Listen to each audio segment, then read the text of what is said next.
Els pessebristes de Sant Adrià han celebrat aquest cap de setmana una trobada. Ho han fet a l'espai del Museu d'Història de la Immigració de Catalunya, on al desembre tindrà lloc el pessebre que organitzen any rere any. La trobada ha tingut un objectiu molt clar. Avui es fa una trobada, com quasi cada any que hem de començar a muntar-lo del pessebre, per trobar-nos amb la gent que pugui participar. L'única excepció és que aquest any hem convidat també les persones que han participat en altres pessebres per fer una trobada d'amistat i de parlar-ne i de retrobar-se amb aquelles persones que han participat en el pessebre en anys passats i a veure la gent que estigui disposada a continuar treballant amb el pessebre. I és que el pessebre està fet de manera altruista per voluntaris de l'associació, aplega milers de visitants cada edició i ha evolucionat edició rere edició des del seu naixement, que va tenir l'objectiu de donar a conèixer el barri de la Catalana. El pessebre neix al barri de la Catalana per reivindicar que estàvem allà, que eren veïns de Sant Adrià també, i donar una mica a conèixer el barri, que podíem fer coses als veïns, que estiguessin bé i pogués vindre gent. Efectivament, va néixer molt petit, però hi va vindre molta gent i gent decidida a col·laborar i vam anar fent-lo fins al dia d'avui, que ja és molt més gran i ja hem deixat la Catalana, ja no es fa al barri de la Catalana, es fa aquí en el MIC.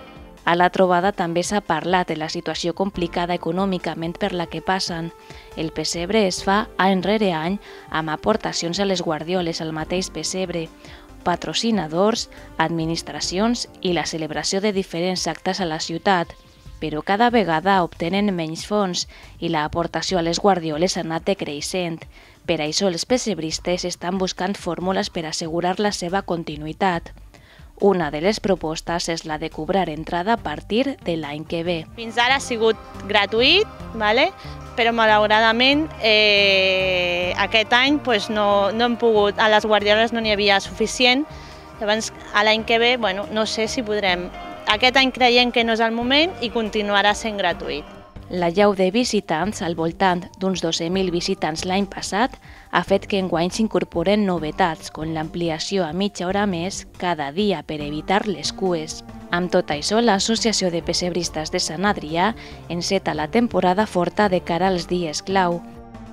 Pràcticament es comença a partir de primers d'octubre, que ja ve la preparació de tot el tema del pessebre, de la instal·lació, del muntatge i tot el que va relacionat amb el tema del pessebre. I amb el seu compromís de continuar treballant per un acte de ciutat com aquest. La qualificació bona que tenim nosaltres és perquè sempre partim de zero. Nosaltres, malauradament, a Sant Adrià no tenim espais naturals com gaudeixen altres pessebres de Catalunya. Nosaltres, a l'espai natural, ens l'hem de fer. I ens l'hem de muntar i ens l'hem d'arreglar. Per tant, en aquest sentit sí que potser és un dels més artístics.